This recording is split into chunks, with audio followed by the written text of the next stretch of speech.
Hello out there, my name is Laolu Akonde and you are on to Inside Sources.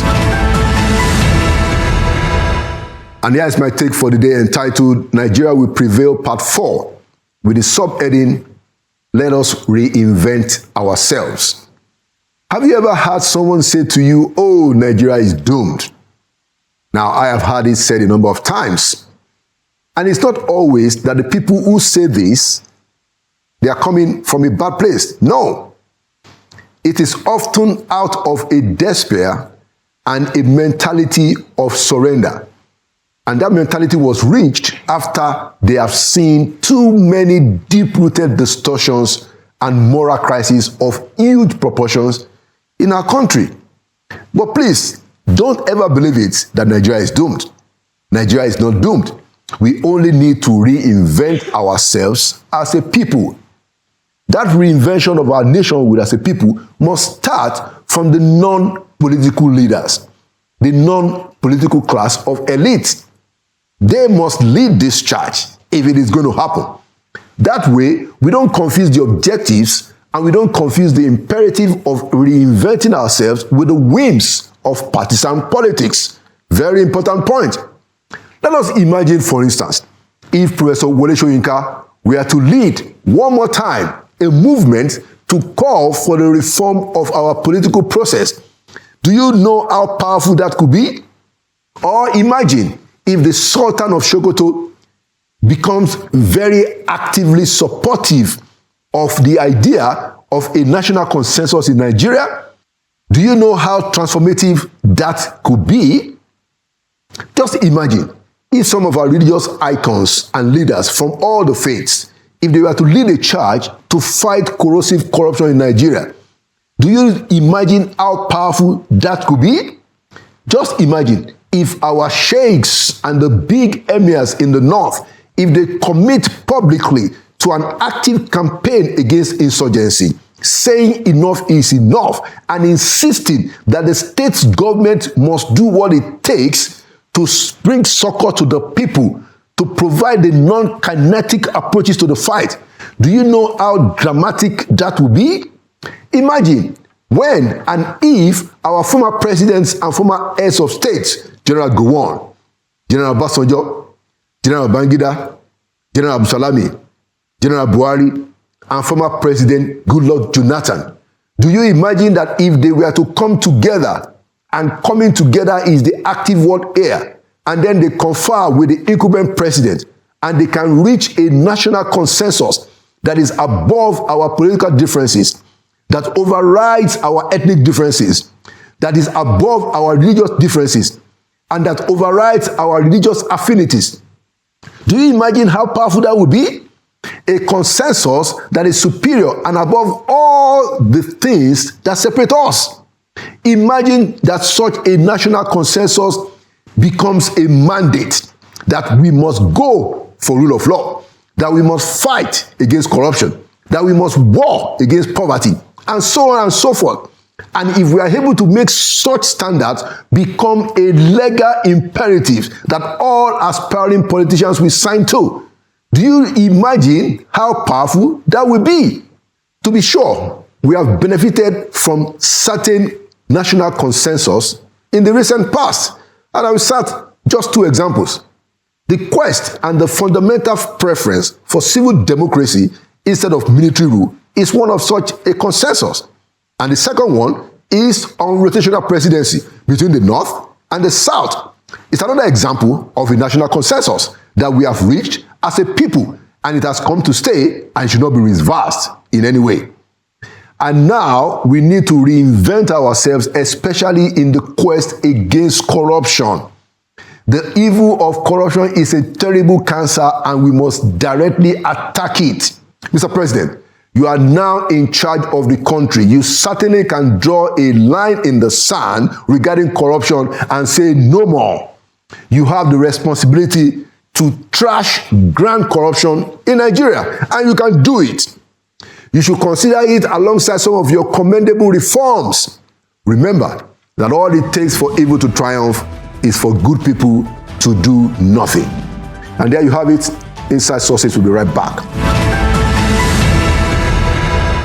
Welcome back to Inside Sources.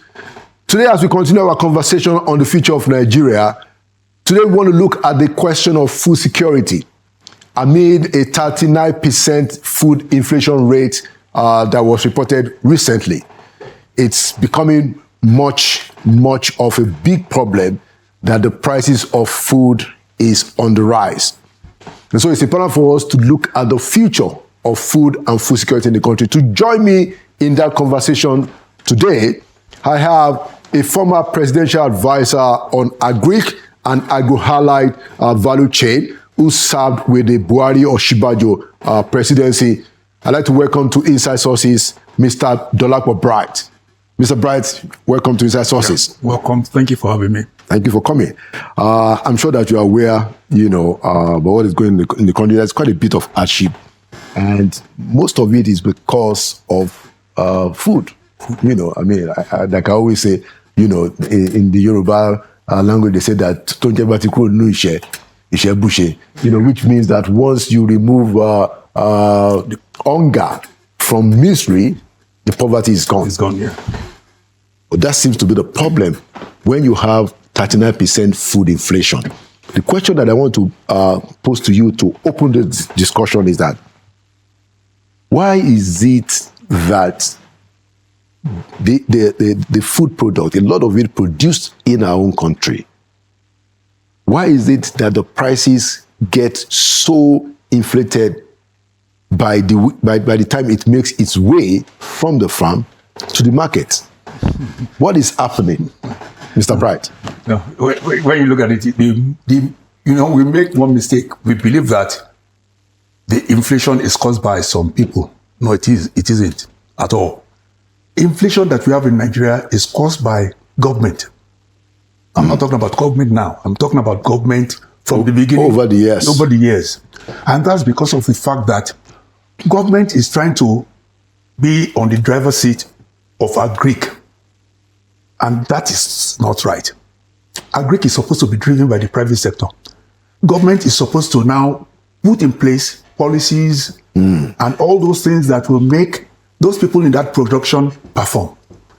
One of the main great mistake that we make is that we leave agric into the hands of the smallholder farmers.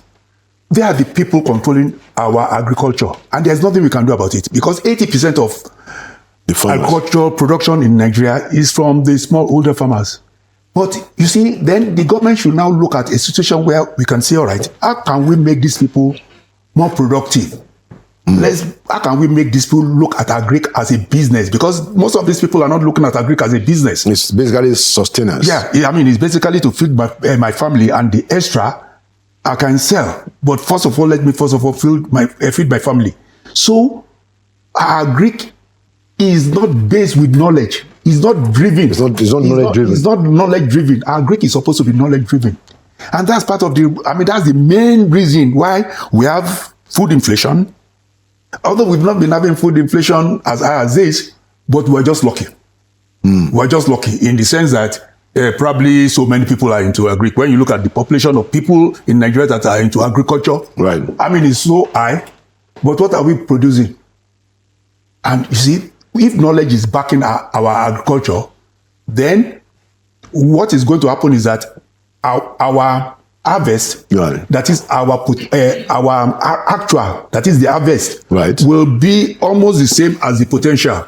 Let me give you an example. In the United States, a farmer can get easily 11 tons per hectare for maize. For maize? Yes. In Nigeria, we are getting 1.1, 1.5, 2 maximum for the smallholder farmers. So what's a farmer in the US will get? 9 tons. We are getting 1. We're taking 1. Oh, wow. Yes. 2020, IITA with the business incubation hub, it got around 6 point something, and it was history in Nigeria because we were able to get 6 point something. But that was IITA backed business hub. In a few places. Yeah, because it can't be across the country. So if assuming, all right, let me give you an example. Me as an example. In 2022, 2021. Right. I farmed Irish potato. in IPA. I used the Potato Research Institute office in Vaughan. I used their land, and I got information from them to do my potato production. At the end of the day, I was able to get probably around 4 tons from my effort. Per hectare from my effort. I did around 4 or 5 hectares, which cost me millions upon millions of naira. But you see, in Netherlands, they make around 80 tons per hectare. In Kenya, it's around 30 tons per hectare. In Cameroon, very close to us, around 20 tons per hectare. Let's assume that, all right, we are like Cameroons, we are making 15 to 20 tons per hectare. All the 4 hectares of land that I wasted my money in terms of fertilizer, in terms of input and all those things. I mean, with only 1 hectare of land, I could have gotten the same result. the same result. Okay. So the knowledge is very, very key. You know, knowledge. If let's assume that we are getting very close to the potentials, and the farmers are making money, the farmers will not be waiting for government to give them inputs.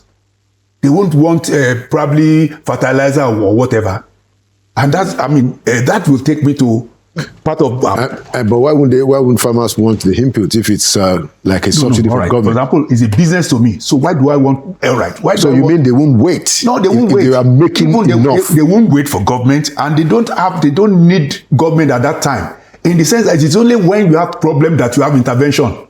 Intervention does not have to come every time. You get the point, right? If I'm making good business, do I need government intervention? What I just need government intervention for is probably we're having a problem with lot. We're having a problem with post-harvest handling. We're having a problem with this that we cannot solve immediately. All right, government can now help us. All right, part of the problems that the farmers will need, that is not even fertilizer, is soil test. You know, we are giving fertilizer. You know, let me say something. Government is doing everything wrong, and I was part of it.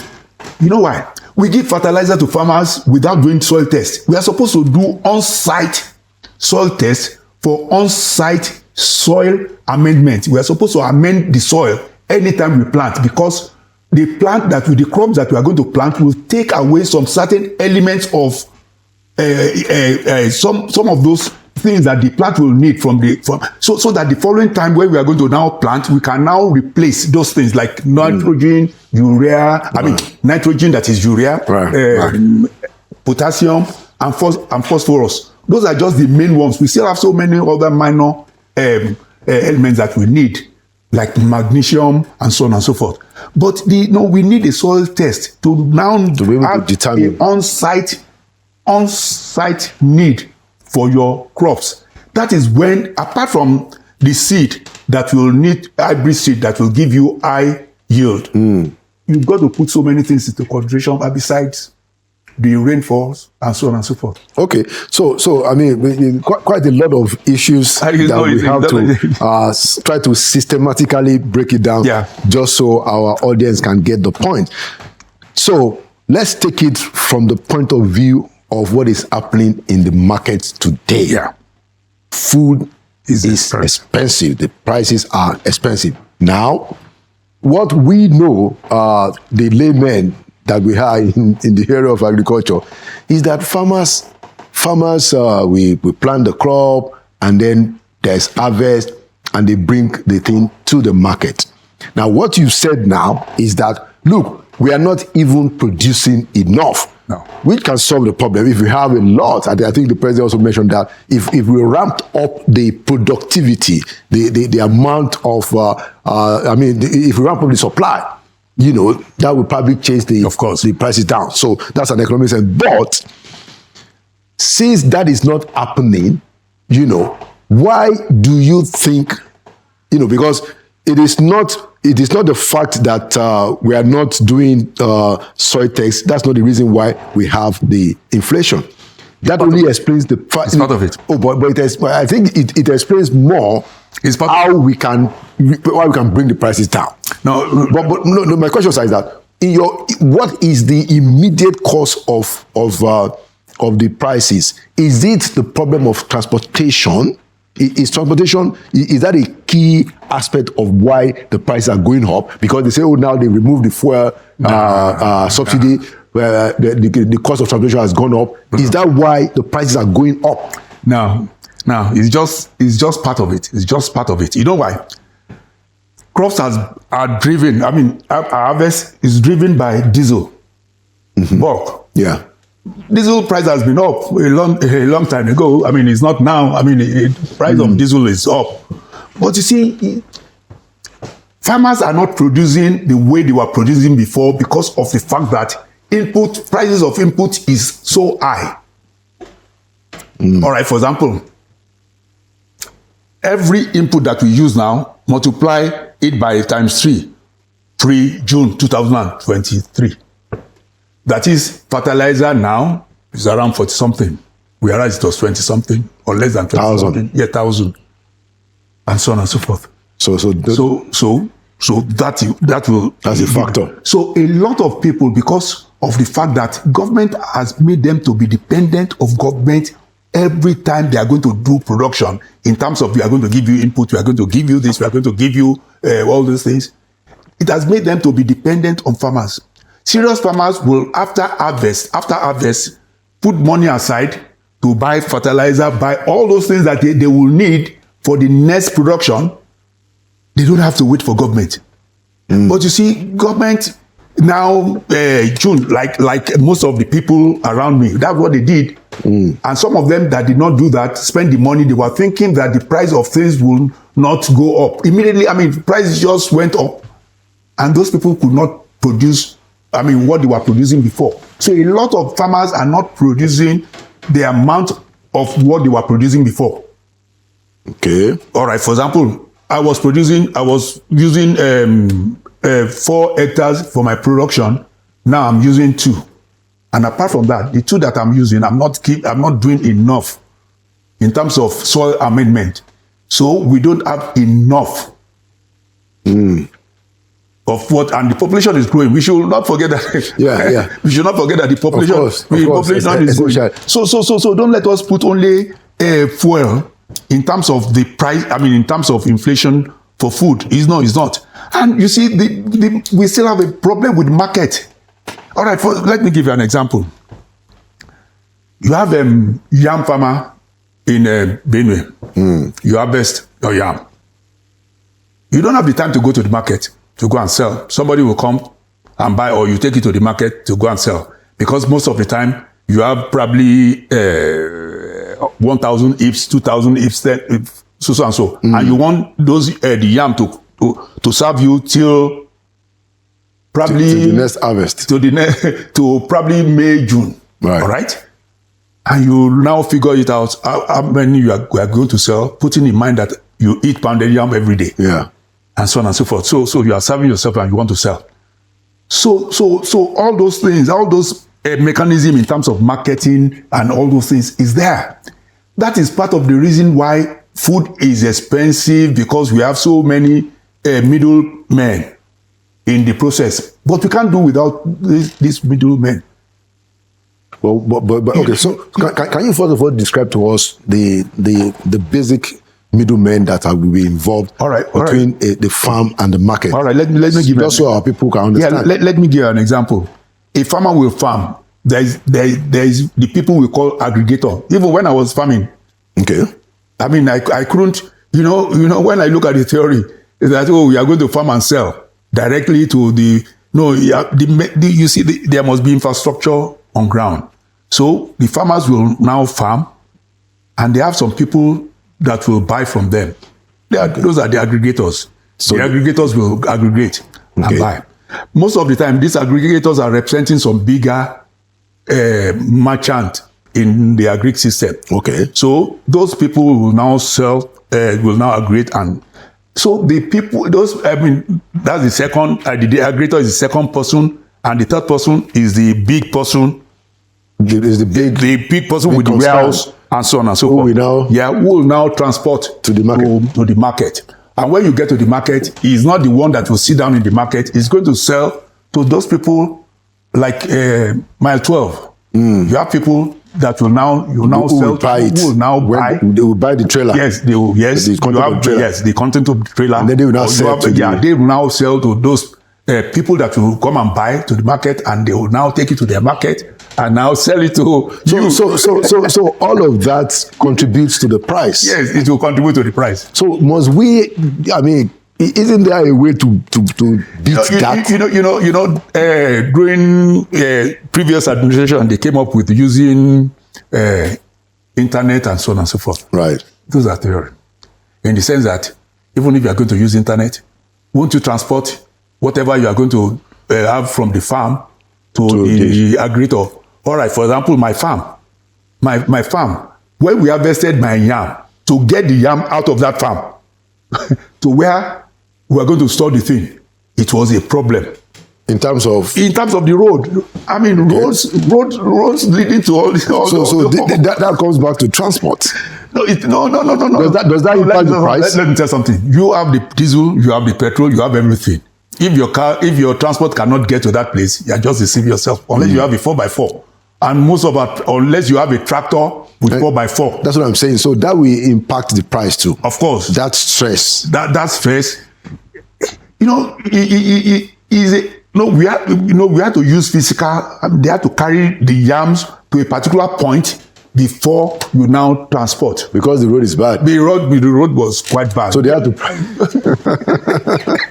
Oh my God, this is just so graphic. So I'm talking about practicals now. Yes. So for example, like what we now did the following year was to wait for the rain to go down and everything. We didn't harvest immediately when we were supposed to harvest. We harvested when everywhere was dry. So because the rains were also part of the reason why the roads were messed up. Yes. So you see, that's part of what I've been talking about. We don't take agriculture from the point of view of supplying fertilizer and talking about inputs. It's far more than that. Even if you are going to supply fertilizer, you are supposed to do soil test. When you supply fertilizer, and the fertilizer that you are supplying is not what the farmer need, it's going to destroy the soil. Especially in the north. We have a problem. We don't do fallow system. That is where you farm today, and the following season you farm another place. You leave that farm fallow to recoup. Yeah. And you go there probably after 2 or 3 years. We don't do that. We don't do that. We pound the land. Yeah, you pound. You put it fertilizer and everything, and you back to back. Yeah, he's going to produce. He's going to produce, but he's going to produce peanut for you. And that's part of the reason why, compared to other places, what we are producing per hectare is low. It's low. So you see, the solution. All right. For example, let me tell you another problem that we have that the government is not looking at: post-harvest losses. We lose a lot of produce. Because there's no storage or what? No storage. The handling, people do not know how to handle between harvests. A lot of wastage and so on and so forth. So agric is supposed to be, we are just facing a reality of things because we are going to continue to face it. But what the most important thing I'm praying about, before I say what I'm praying about, the other problem that we have that we don't consider is that how many times we farm in a year? You have 12 months in a year. How many times we farm in a year? How many times should we? We are supposed to farm all year round. Yeah, true, right? But we depend on nature. We depend on God. Because, like I pray. Anytime, especially. Of course, I know you're a Christian. So you've got to pray. You've got to pray for good brain, and so on and so forth. So, and even sometimes you pray. So we should be doing dry season farming also. No. Are you saying we are not doing that right now? No, let me tell you something. We have irrigation potentials of around 3-point-something million hectares of land. We are doing only 1 and something. And then we have we are doing 5.4% irrigation. 5.4%. So what that means is that farmers are not doing all year round farming. Even they are not doing dry season farming. How many farmers are farming now? So the problem is this: when you farm between May, June, or let's say in Ekiti and the south, Akwa Ibom, they can start from around February and so on and so forth. So let's say February, March, April, May, and everything ends around November. After that, there's nothing till, especially in the north, till June, July, if they are not using irrigation. Wow. So they've got to spread. That's part of the reason why when you see people storing maize and you go and meet them and tell them that they are causing inflation, you don't know what is happening, because those people are the one helping us to spread the food all year round, because the government does not have a storage system. These people have the storage system so they can store. What about all the silos all over the place? Oh. Government does have government silos. That's for strategic grain reserve. Yeah, they are strategic grain reserve. And how many of them do we have? I mean, you see, what people don't know is you don't know the population of this country. Right. I mean, it's the population of this country. And you see, we are not only feeding ourselves, we are feeding other neighboring countries. For example, Niger. No, you see, I've traveled around this country. I've traveled outside this country to have knowledge about agriculture in this country, about agriculture next door to us, Benin Republic. I've gone as far as Burkina Faso. I've gone as far as Ghana. Onions from Sokoto and all those places, they go as far as all these places I'm talking about, Togo, Benin, and so on and so forth. They go as far as Ghana? Yes, they go as far as those places. And Burkina Faso? Yes, Pepe, Cameroon, they come to here to buy. You see, so we are feeding. We are feeding millions of, hundreds of millions of people, and we are talking about inflation, and government is not doing anything to help the farmers. No, we've got to. You see, let me tell you something. The mistake that we are making, we shouldn't be helping the farmers. Let's assume that we've done the right thing a long time ago. A long time ago, let's assume that we've done the right thing. The private sector should be driving our agriculture, not government. Government is supposed to do whatever they are supposed to do.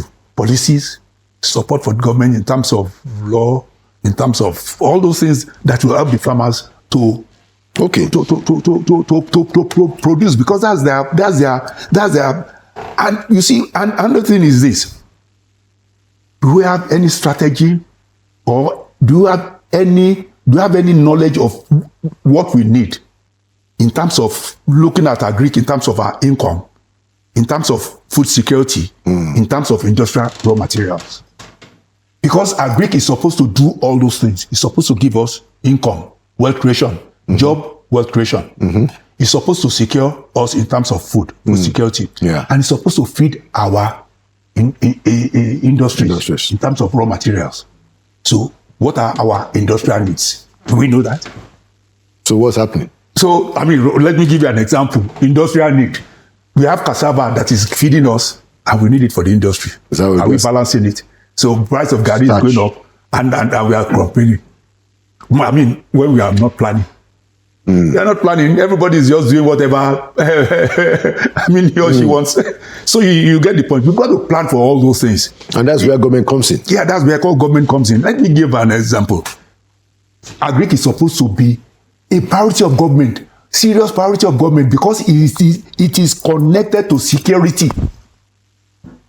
The rural area, if they are suffering, we are not secured. That is part of the reason why we have all these banditries, all these Boko Haram. I mean, Boko Haram came in. If the people were satisfied and they have income, they make and all those things, will they follow Boko Haram? They won't follow Boko Haram. I was in a very remote place in Bauchi, and somebody, I mean, most of they don't speak English. So somebody told me, he said, "What are you doing here?" He spoke English. He said that was 2016. He said, you don't know that this place is occupied by all these insurgents, all these terrorists. And I said, how come? He said, these people are not feeling government presence at all. He said, so anybody that comes in and give them a pair of slippers, they believe that it's government. I mean, who are you? Who are you? Are you a government? I mean, so they will take. And that was even in Bauchi. That was in Bauchi. not even Bono and or whatever. Yobe. That was in Bauchi. Okay, all right. So quite a lot of issues, and I wanted to also get your take on For instance, the president during his presidential media chat last month said that 2,000 tractors are coming. And his own argument is that there's going to be a lot of, productivity. We have more youths. What's your response to that? You know, when I hear about tractors and all those things, I laugh. We are not getting it. That's part of the reason why I told you that government, and I was part of it, government is not getting it. Tractors will not solve a problem. It's not going to solve a problem. That's not the old. That's not. But that will give us mechanized farming. Yeah, people talk about mechanized farming. Mechanized farming to do what?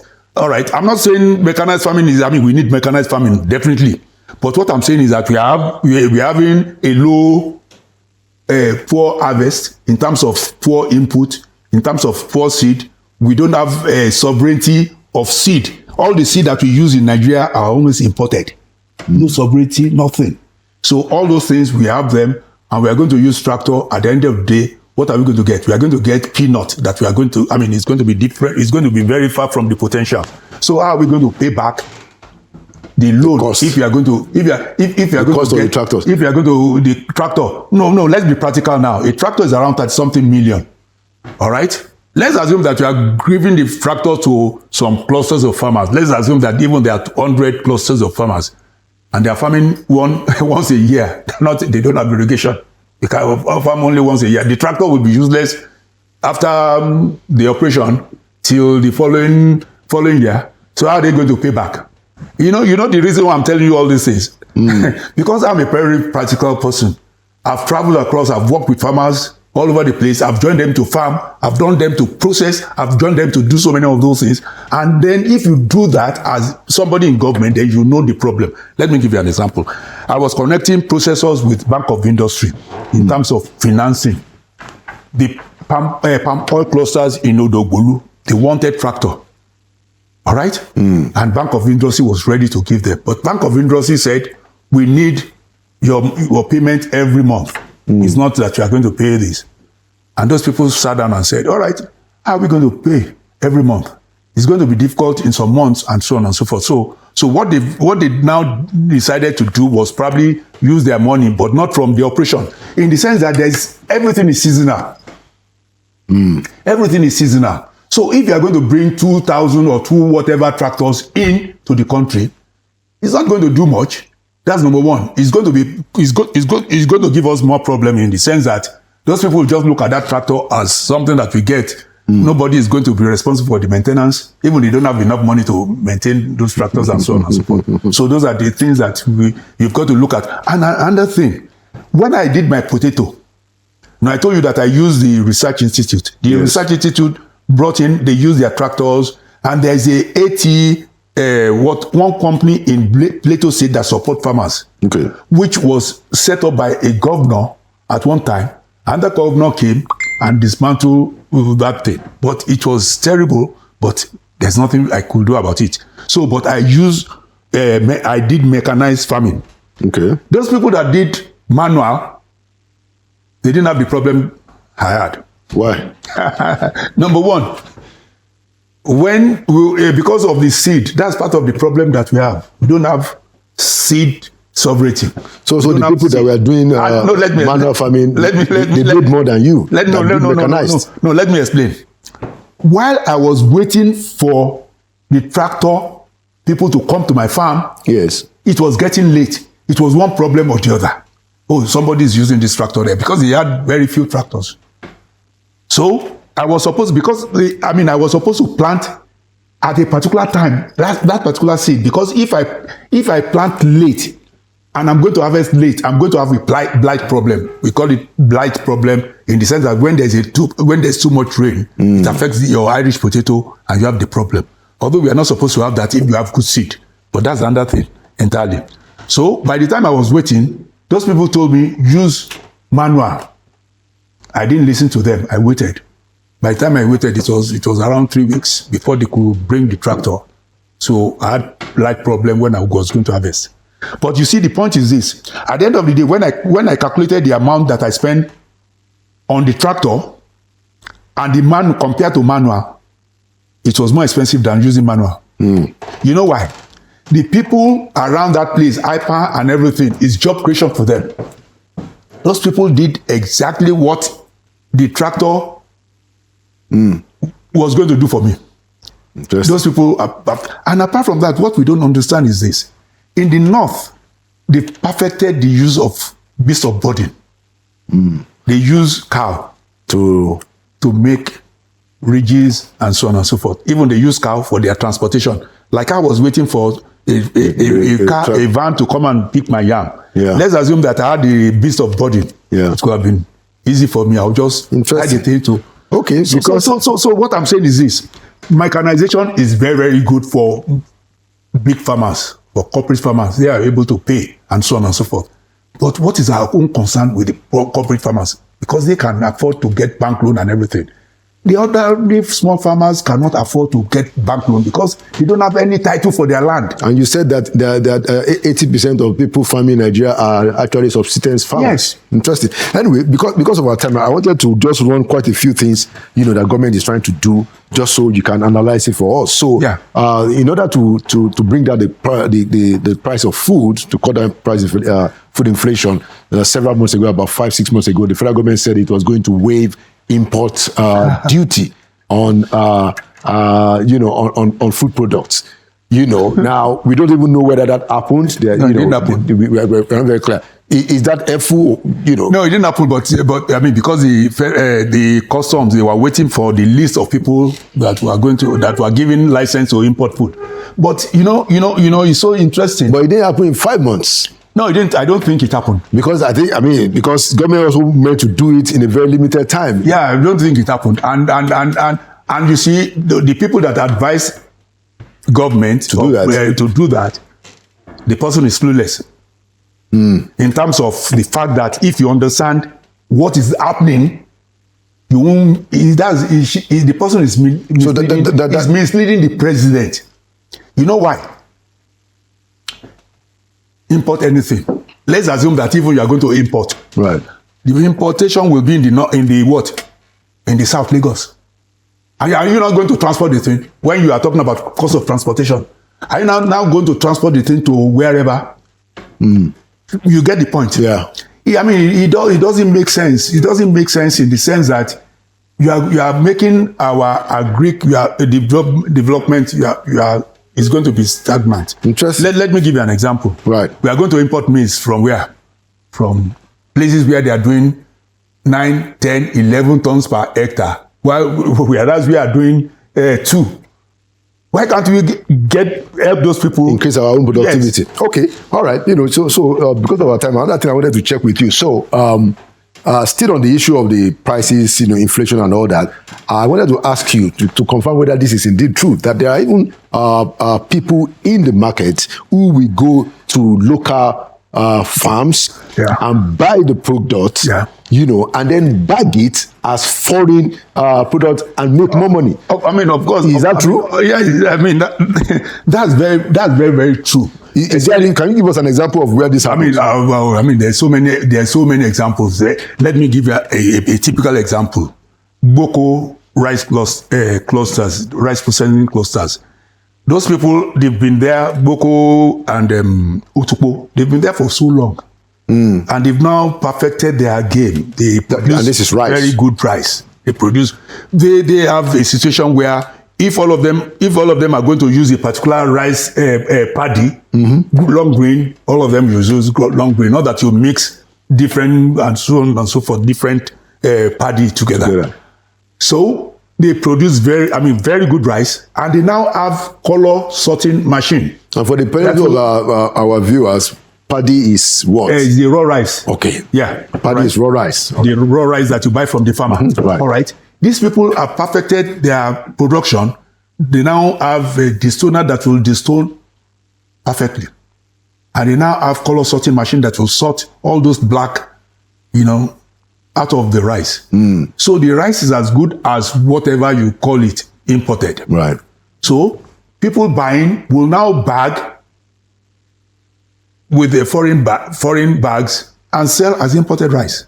Wow. Yes. It's not only at Utukpo or Boko. They do that all over the place. And that, of course, and that's part of at the a reason, higher price. Yes, and that's part of the reason why when I look at statistics of rice that we produce in Nigeria, we produce far more than what NBS is telling us. You know why? NBS is telling us the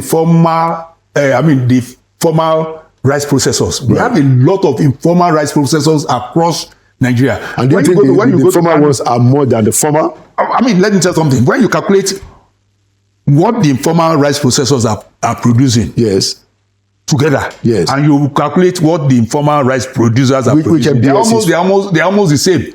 Because when you go to Kano alone, Kano alone has thousands upon thousands of informal rice processors processing. The only thing that we need to do, that's part of where government can help, is to make their operation better than what they are doing now. It is right now. They can produce rice, like those rice that we smuggle from, that they bring from Cotonou and bring in from India and so on and so forth. Why can't we do the same? You can do the same. Are we not using the same machine? Interesting. Final question, because of our time, and this has been a very exciting conversation, by the way. AFDB and the federal government have been talking about special agric zones, for a long time. I remember that while during our time, this was a big deal. I think it was supposed to be launched in about 7 states. Yeah. What is the situation with that, if you are aware? And do you think, because AFDB is actually playing that big, does it have a transformative capacity? Where does that stand? What's your view on that? You see, agric processing zone, when you look at what we always do, we look at other countries where most of all these things have been done and whether it has worked. It has been done in Ethiopia, it has worked. It has been done in so many places, it's worked. In Nigeria, can it work in Nigeria? Yes, if we plan very well.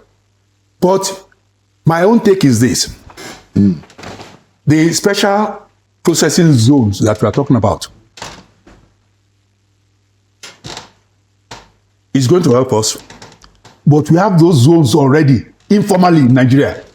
Okay, so that was set up by people, private people. Private people organically. So this one, is this one going to let me tell displace you, them? No, let me tell you where I'm going. Right. What government should have done is for government to work with those people, fund those people, to support the ones that have emerged organically. Yes, organically. And then you can now go and start your whatever special zones and so on and so forth.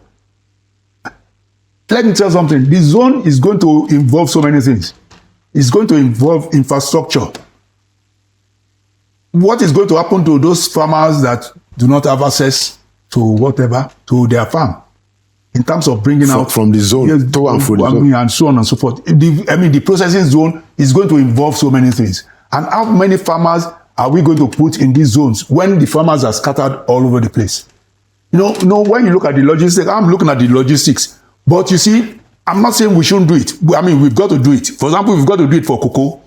We have to produce our cocoa instead of sending out raw materials. We started that with cashew.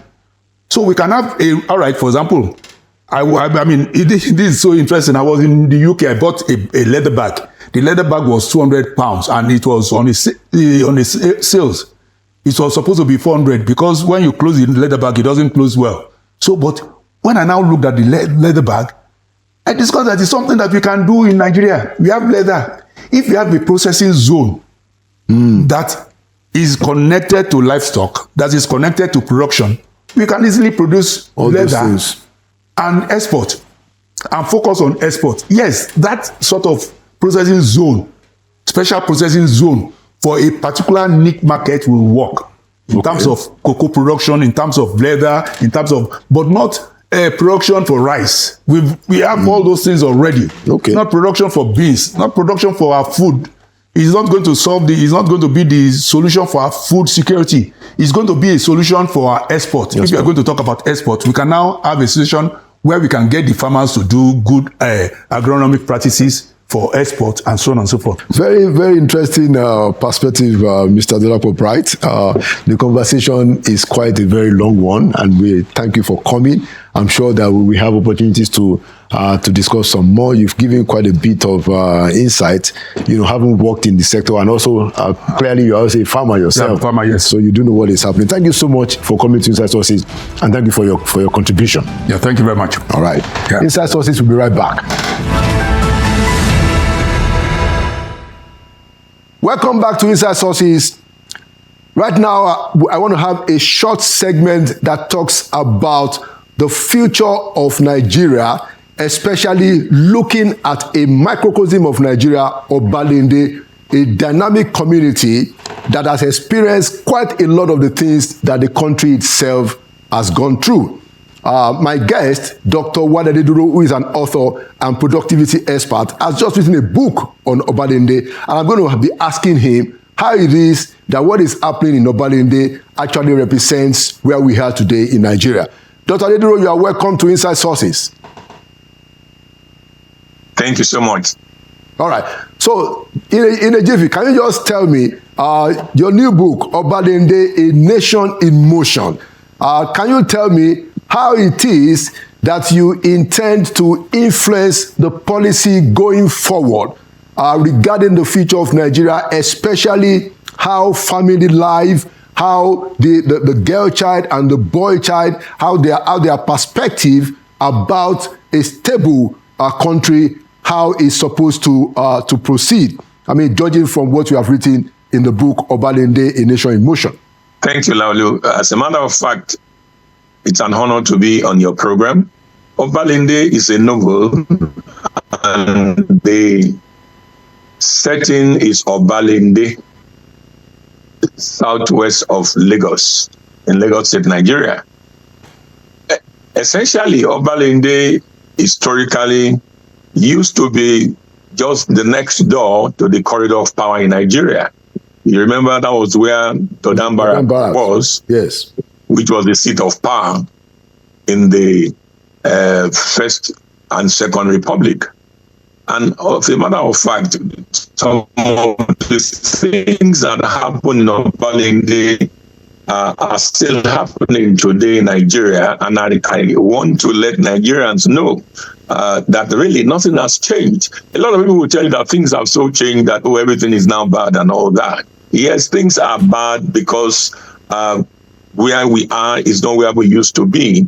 However, Obalende had a wonderful experience those days because it was the government of Nigeria, as you have said. A lot of Nigerians from different tribes, Igbo, Yoruba, Hausa, Efik, Ibibio, Igala, everybody was represented in Obalende, every culture, every community. And people lived together happy and happy and happy.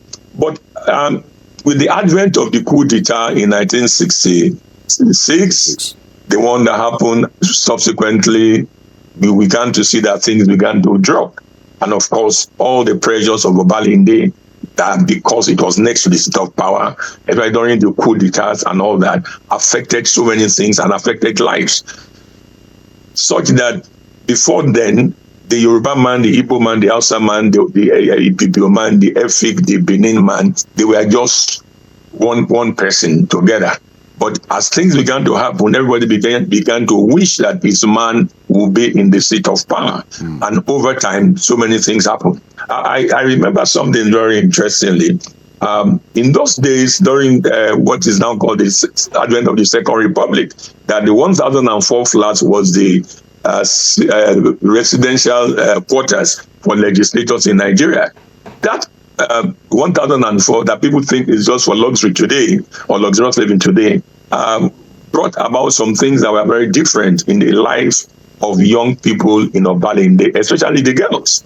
And a lot of Nigerians will remember that there is the taxi cab drivers used to be called in Yoruba parlance Oko Ashewo, that is the consort of prostitutes. Now that happened because when the politicians came to live in 1004, between Obalende and 1004 those days, was about 10 minutes drive. And for that ride those days, as it were, let us say it was just about one kobo or 2 kobo to drive there. But the moment the politicians came to Victoria Land 1004 and they were coming to pick girls in Obalende, of course, there was so much money to throw around. It became more expensive to go to Victoria Land, to go to 1004, than to go to Morocco or Ilado or whatever after 1004. Why? Because the taxi drivers were rather pick girls to that place, and it became very expensive.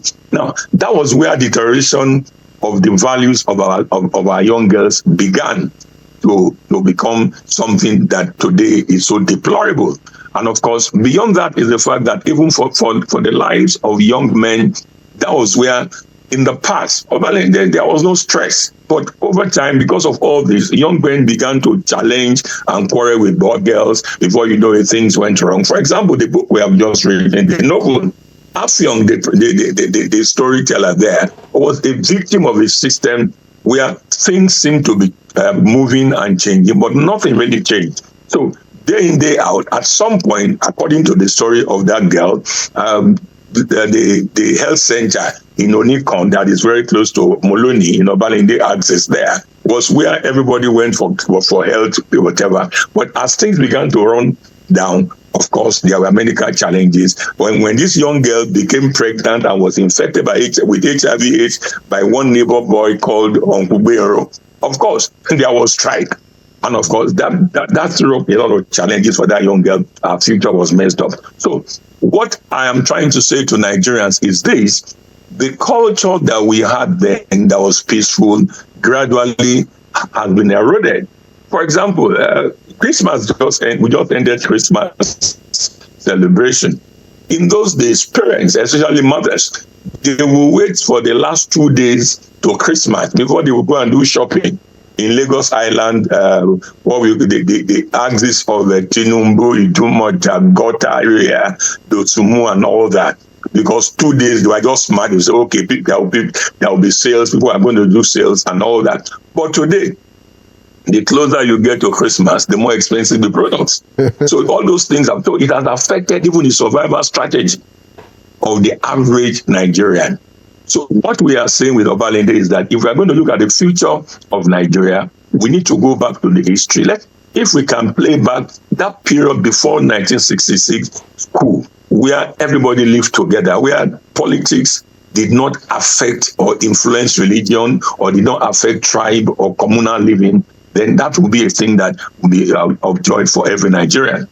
Yeah, I mean, that point is so well made. Because thank you. In reading Obalende, A Nation in Motion myself, and the story of Afyong, of course, the Christmas sales that you spoke about, how it is that these days now, people will rather wait until a week after Christmas before they make the purchase to do shopping. So of course, so it's a depiction of where we are, even with a lot of the inflationary trends that we are dealing with a lot of the hardship in the land.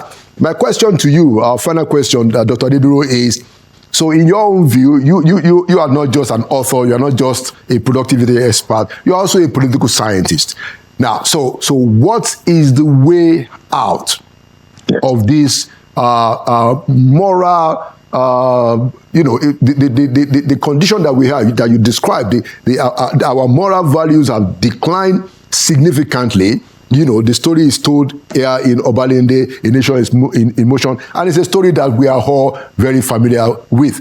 But as an author and as a political scientist, somebody that has been in quite a lot of the sectors, how do we get our nation in the right track?